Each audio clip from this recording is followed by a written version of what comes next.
Greetings from Act Now. Now, this video addresses karma yoga, or a way to go about your doings during the day that is a healthy way to go about them. Also, this video has to do with the slave race called the human one, and how these two things tie together. Now, let's just put this into a question and answer format. Let's say somebody contacts Act Now, or that is, me, and says, listen, you and I have been in touch for a while, and I noticed that you, Act Now guy, seems to have a bad attitude toward the human race, or about the human race. In other words, you don't express a lot of hope or even personal concern for the human race, but you create and post here on YouTube by way of your Tharan Q Ramacharaka channel, as well as now your Act Now channel, and you know, the things you used to have on your Tharan Q Ramacharaka channel. Some rather helpful things. Helpful to the human race. Things that are very useful and instrumental and down to earth, as well as deeply esoteric affairs that, good grief, if people would just take up with them, could really push people toward their own actual evolvement. And yet, you say that the human race just seems pretty much hopeless? Well, I'm trying to convince you lately, Mr. Act Now guy, Tharan Q Ramacharaka dude, guy, feller, that there is still hope. And I want to offer some evidence for it. Because I've been doing some volunteer work lately, you see, and Act Now guy, Tharan, whatever. What I see is that people are coming to do some back-breaking labor for the betterment of society. Same people over and over are doing this. There is hope. I'm doing it.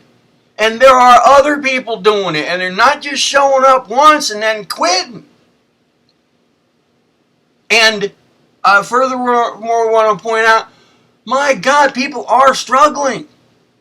And there is hope. All right. My reply. I do notice that you recently have been trying to convince me to have faith in humanity. Well, I don't think you need to try to convince me of that. The main reason being, perhaps I have given an inaccurate impression by way of not clarifying my relevant level of discourse. So, allow me to clarify that. I am not a pessimist. There, done. Oh, wait, there's more. If I were one, I would not do what I do on YouTube. And, you know, as a whole, no matter what, I love humanity. Then again, I love non-humanity. I view humanity from a wider level of observation than do most people. My point of view is broader, I think. I see humanity as one of many species in the galaxy. Excuse me, I'm trying to get more well positioned here, physically. Alright. I see Earth as one of many inhabited planets. Many inhabited spheres. I see humanity similarly to the way that I see other species. Some species do not survive well. Others do. Relatively speaking, humanity is the most pathetic, disoriented, self-jeopardizing, planet-destroying, self-centered, ignorant, and yet chest-puffing species on this planet. Humanity in large is destructive and annoying. Humanity in large has no clue what it is really like, let alone who or what it really is. It has no clue how it comes across to other species on this planet, or on other ones. Humanity is too caught up in its swollen ego to see that it is pathetic, as things stand. And that is why I say that if the race goes extinct, yeah, so what?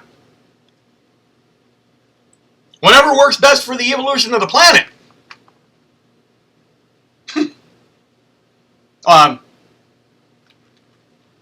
Or of the solar system, or the galaxy, the universe of universes, the cosmos, whatever works best. Okay? But yes, there's hope. Even for humanity. Just as there is for the earthworm, the amoeba, and so on. I give freely what I can give toward humanity's growth, but not due to much concern for the human race. It's a matter of duty to universal will. I've said it before. And universal is in charge of the results of these actions of mine. I still do not particularly like humans much, but I don't walk around either spewing out hatred or exuding love with respect to people. I simply don't feel much attachment. Sometimes that's hard for others to grasp. They'll take out of that all sorts of things. And yes, people are struggling. Struggling like crazy, like mad. And at one level of discourse, there's no good reason for it. I mean, geez.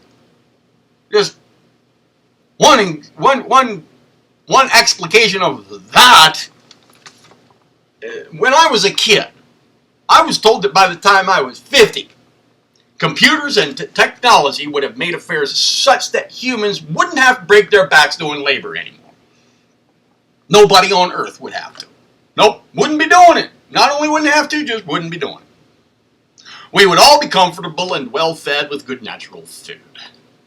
We would all be doing what we enjoy to do, and what we are good at doing. Well, that 50 years has passed. And yes, technology has indeed progressed to that point. With respect to its potential. It has progressed to that point, but the actuality got hijacked somewhere along the way. Hijacked. So we still have a shitload of struggle, starvation, and the like. And remember, that was just one thing to say about there's no good reason for it. I could go on and on and on. Slave race, ignorant slave species, and pompous over the current state of affairs. Pompous over themselves. That's kind of all adds up to a big galactic joke. Now, at another level of discourse, I'll bring up another thing that I have said of late. Humanity has got exactly what it deserves.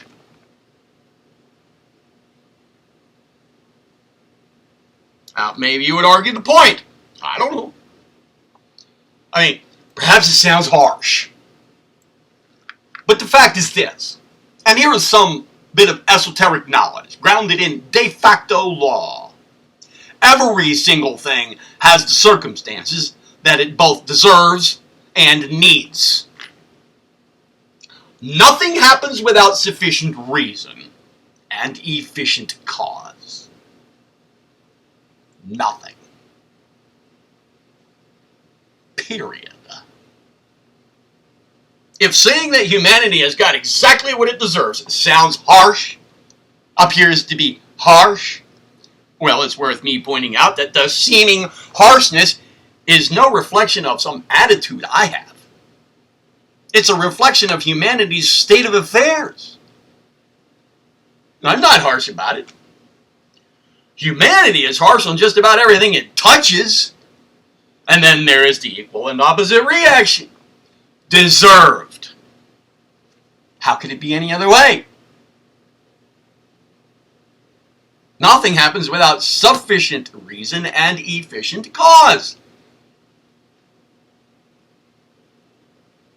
Now, let me go on in reply here. While you are doing this volunteer work that you've pointed out, which again, let me say here, good work. It's work for the good, it's good work, and you're doing good work, no doubt, as you do it. So, good work. And while you're doing it, you can practice the viewpoint of the Karma Yogi. The Karma Yogi does not work for results. He does not work for karma. He does not work with cause and effect in mind. He does not work for self-improvement.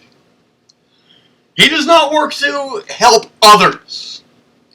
He does not work due to attachments to anything. Now, true, he does such work, but he does not do it for any of those reasons. He does it simply due to duty, to universal will. That's one accurate way to put it. Other terms could be used, but they're all pretty much synonymous with one another.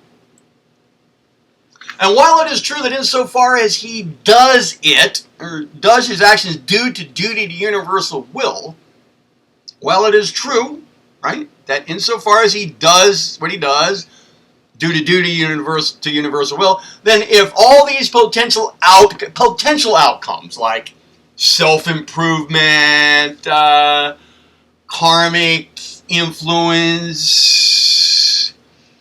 results, helping others, if all of those potential outcomes fail, just fall flat,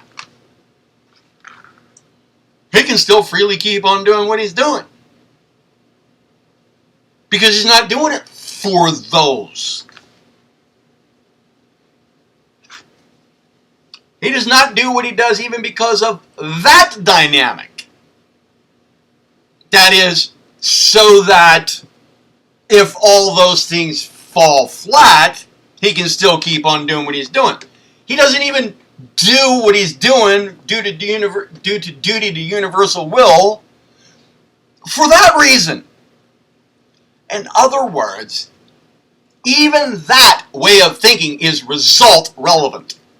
It's result thinking. He acts due to duty and learns to act. He learns to be less attached to all things, even the outcomes of his actions, while he is still acting ethically, because he's acting in accordance with duty to universal will. His conscience will still evolve. He will be doing what works. His consciousness will evolve along these lines as well. Okay? He acts due to duty, and he learns to act with true compassion rather than with some phony version of it. True compassion can seem a bit cold to other people, for it is not attached. It is love, but it isn't bound. It is not caught up in emotional connection. It isn't limited.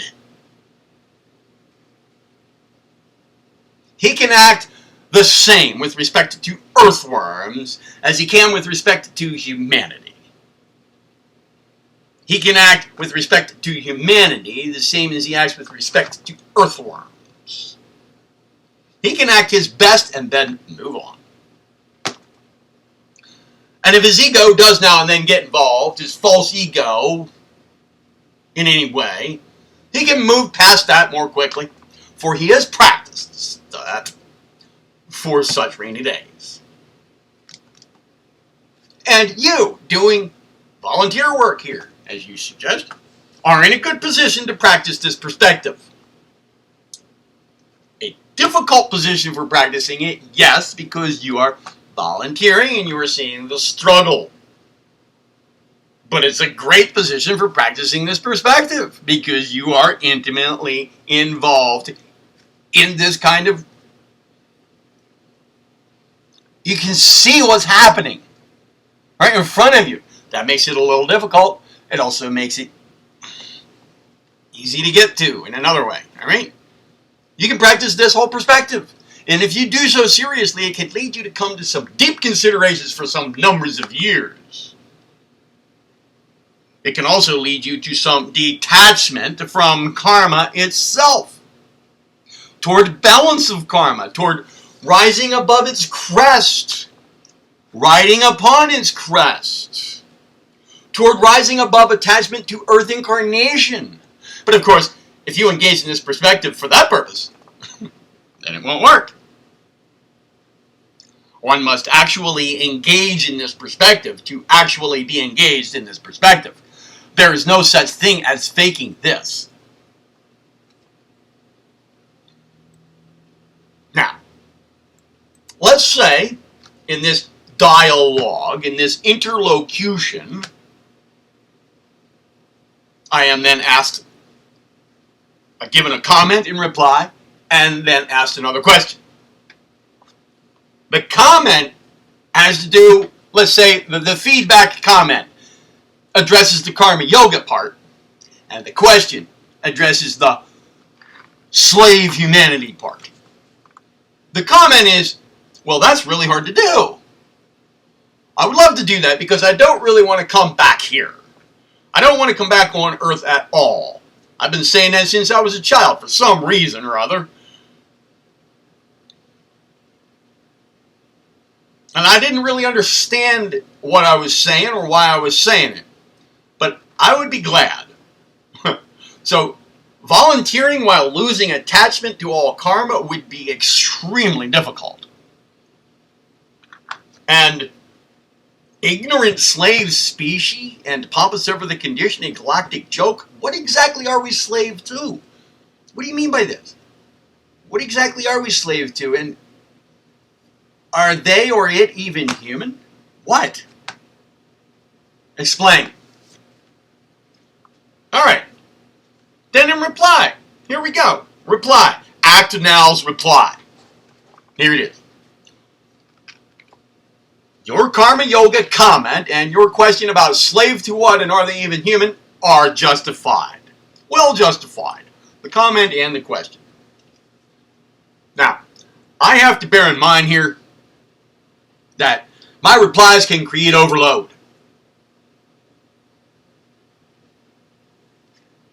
But also, as you no doubt know, and have heard me say before, I ask that you easily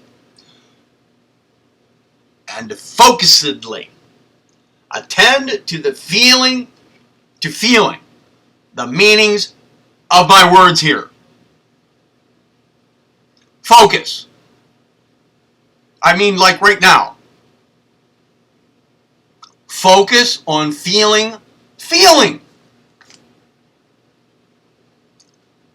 This is a difficult thing for a lot of people to do. It's easy to say, hard to do. It takes practice. Focus on feeling the meanings of my words. Take meaning, for example. What does it mean? Think about it for a second. Just zoom in.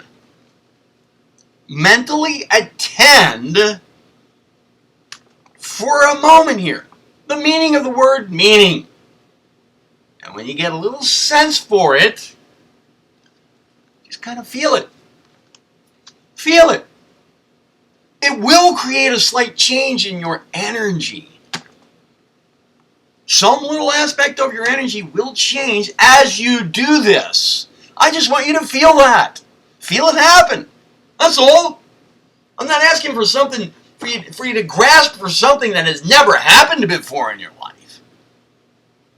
I'm asking you to become aware of something that always happens.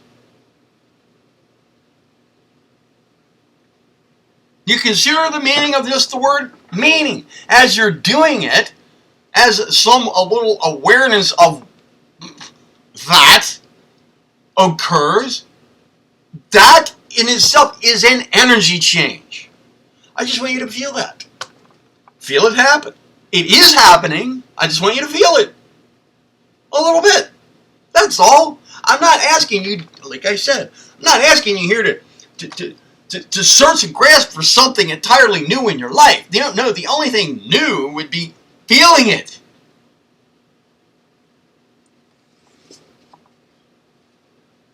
That's what I'm asking you to do. Attend to feeling the meanings of the words here. I'm not telling you to create anything. Just feel what's happening. Okay? As though this were an attention and feeling training exercise. And that you then trust your subconscious functions to take it from there while you go on to give other things their due conscious attention. This way, there is no perceived overload with this information. And no strain over it. And we get to discuss things as they come up to whatever level of or extent of detail seems to be required in response to your inquiry and comment. Okay? At the time that is appropriate. Anyway, you don't have to go freaking out. Oh, it's too much information. Oh my God, I have to wait a long time and let this absorb in before I can listen to any more. No, just go about it easily. Pay attention. Attention to what? The meanings of the words as they're happening. How do I know if I'm paying attention to the meanings of the words? Well, you can feel the changes they make in you as you're doing it. Takes a little practice, but it's nothing new. All right. I know that over here on my part, I don't think too far into what I write or what I say, what I'm saying here. I'm reading this. This is a script that I wrote, okay? But here in the video, well, I have to just give it to you the way it is in writing here. I don't think too far into what I write. I don't. It just sort of comes out spontaneously at the right moment. Now, I know that over there on your side, if you attend to this at the time of, well, either reading what I wrote or listening now, here, now, right here, now, in this focused and a feeling manner that I suggest, then the subject matter and the details are going to come back around again later on in your conscious awareness. Strange, isn't it, how that would work? If you think about how that works, and you never really had thought about it like that before, well, that can be a little startling. One way to look at it is that it involves you acting in accordance with the fact of the matter that there is an entire ocean of mind power and you are part of it. So, there. I rambled on about even how to, well, listen to this. Karma yoga. Okay? You paying attention a little bit to the, feeling the meaning of the words here. Karma yoga. The yoga of action. That's what the name means. That to which it refers. Action. Yes, it's hard to do. You're right. It does seem to be a catch-22. We can get caught up in acting with the results of karma yoga in mind. Like, for example, I don't want to come back to this planet. I would like to transcend karma. I would like to ride upon its crest a bit more than I currently do. I would like that. Therefore, I will try to act in accordance with universal will. But that's kind of hard to do, because then I'm doing that because I'm trying to get the results of acting in a karma yogic sort of way. And yeah, that's a catch-22. And when we realize that, and then we try not to act with such results in mind, and then we realize that now we are attached to those results, one way or the other. Now it's just in a negative way. Yikes! How do we get over the hump? The same way we get over any such thing. It's a matter of attention control. Oh, we don't want to hear that, do we? Oh, we're in charge of our attention. We don't need any training in that. Yeah. When it comes to doing something like maybe hitting a nail with a hammer, yeah, perhaps we don't need much more attention training with that, because 99 times out of 100, we're hitting the nail pretty well. But with things like karma yoga, yeah, we could use some attention training. We want to actually personally evolve. We want to actually perform well in self-mastery development. Then, yeah. Some self-mastery training, some attention training, some greater attention control, perhaps resulting from a systematic training program of attention training, control is due. Yeah. So the idea that, well, I don't need that. I have perfect control over my attention. It's all well and fine, you know. I make money. I support myself. I've created businesses, you know. I know how to get on the bus. I get through the day. Don't tell me I need attention control training. That's for people who are out of whack.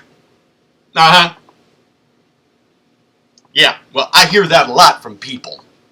And then they run into some idea like this that I'm proposing here, and they say, well, that's pretty hard to do. And I know that it's hard to do, and I know why it's hard to do, and it pretty much just boils down to proper attention control. Not being under control.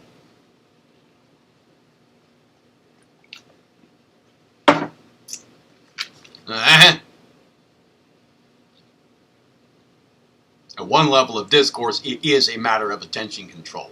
You do not get past anything by focusing on it. You focus on what you are doing.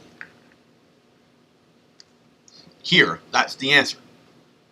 You focus on what you are doing, not on any result.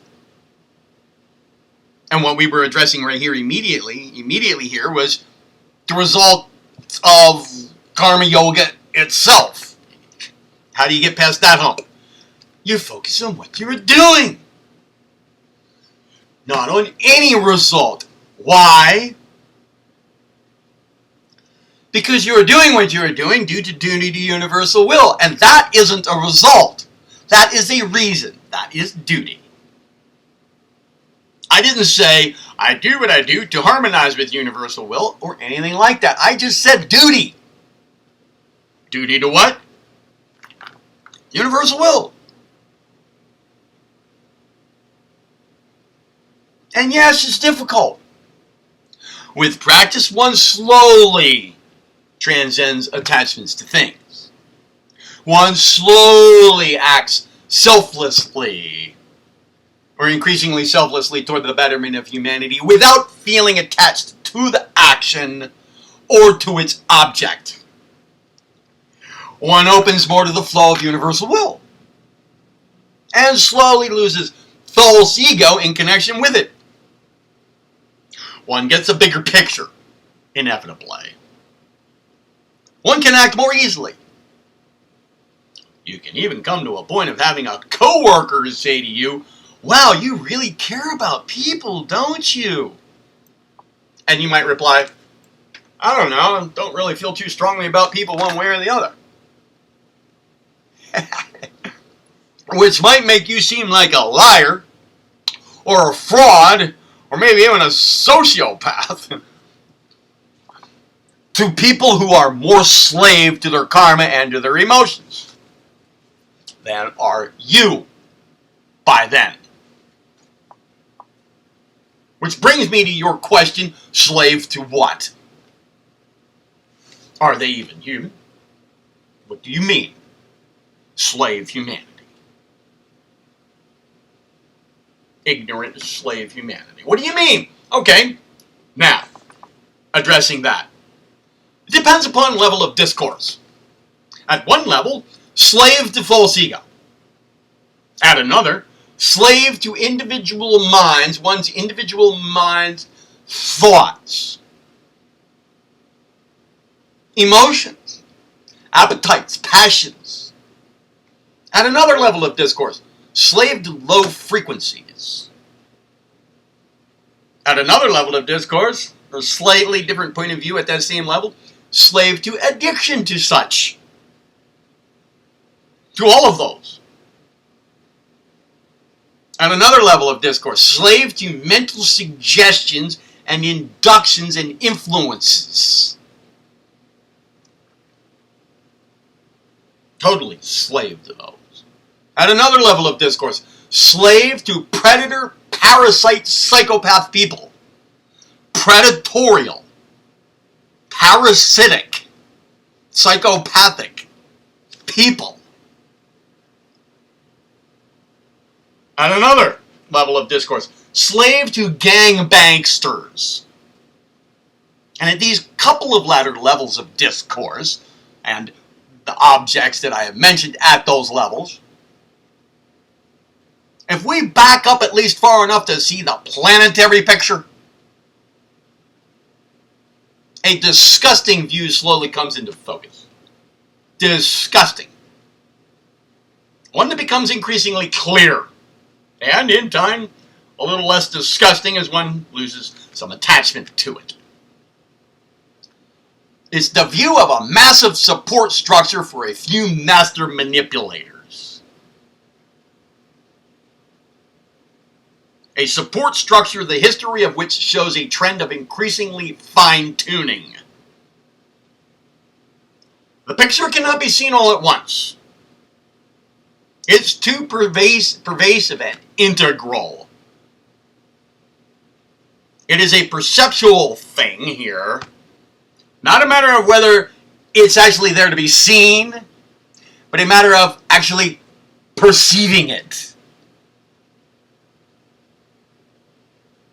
And not perceiving it is one of the enslavement tools, in fact. Not perceiving it, and in fact actually balking against the very suggestion of it, is part of the ignorance of the human enslavement scenario. Ignorant slave race. You wanted to know what I mean?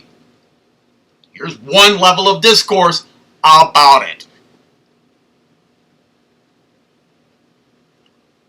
So we could say also slave to perceptual distortion, over enslavement, over all kinds of things. But here, really relevantly here, over enslavement and over the perceptual distortion about it.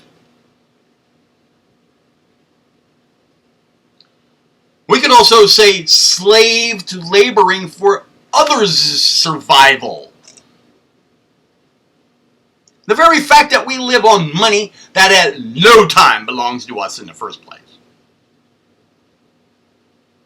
And if you're not certain what that means, look it up.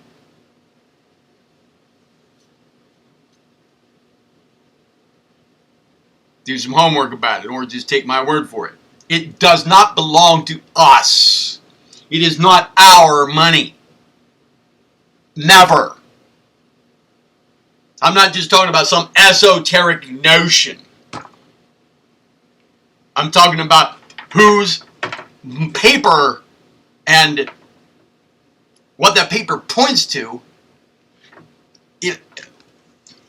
who those things really, who they belong to, what those things belong to, what that value belongs to, whose money it is.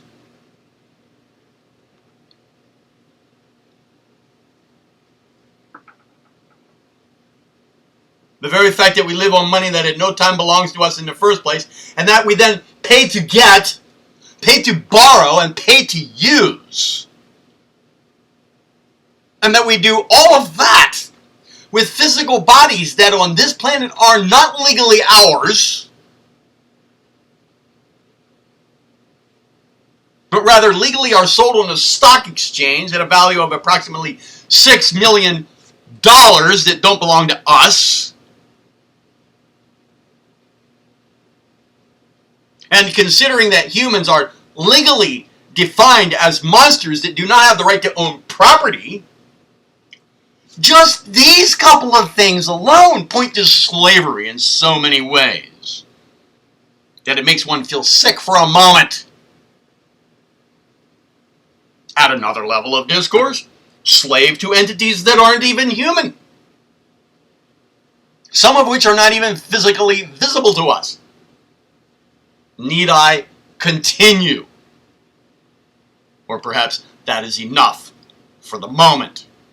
Slave race. Ignorant slave race. And rather pompous.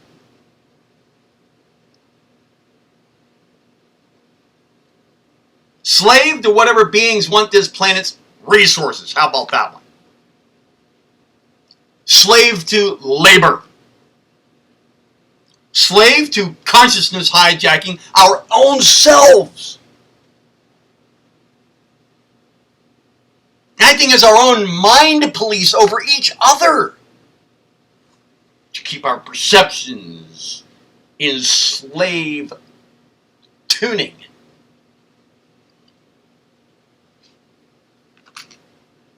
A very cunning plot.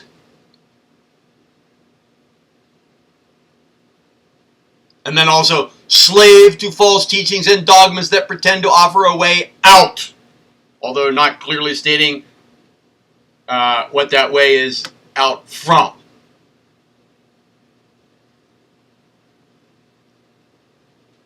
So many levels of discourse in answer to the question here. Some of which are packed right in what I just said. Packed right in here. One cannot well function if he is aware of the situation and works to help with the situation if he is attached to the results. He must rise above results in his reasons for doing things and above attachment to the human race. If he is going to function well.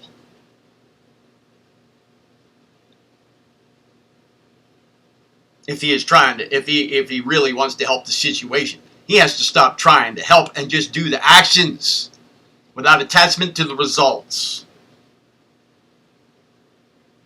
That's where catch-22s start to pop up about it, right? The karma yoga thing, but I already talked about that. Now I'm making the connection between these two things. The slavery and the action.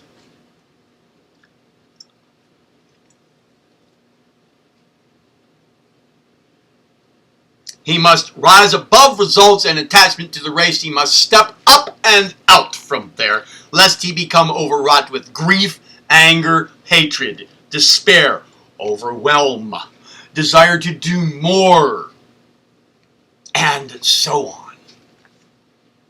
He must step up and out without even attachment to the results of stepping up and out. Just acting out of a sense of duty.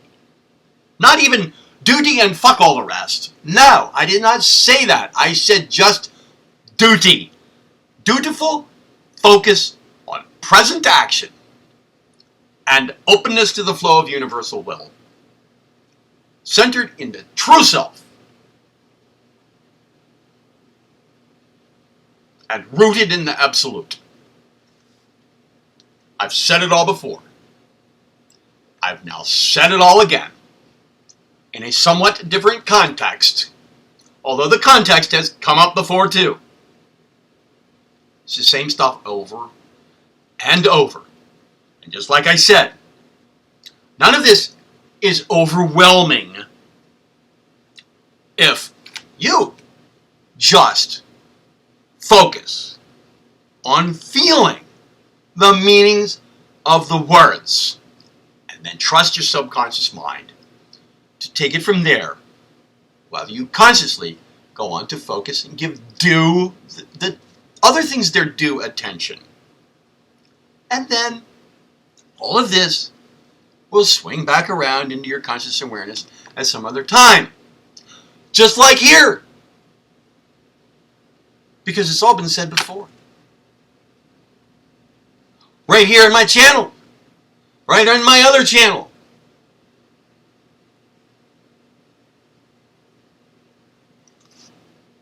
And if this is the first time you heard any of this, and you have done as I said, how to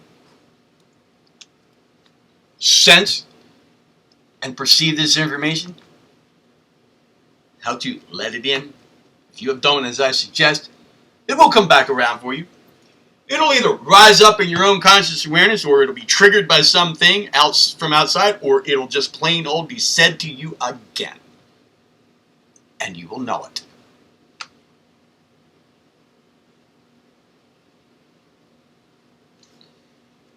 Have a good day. Act now.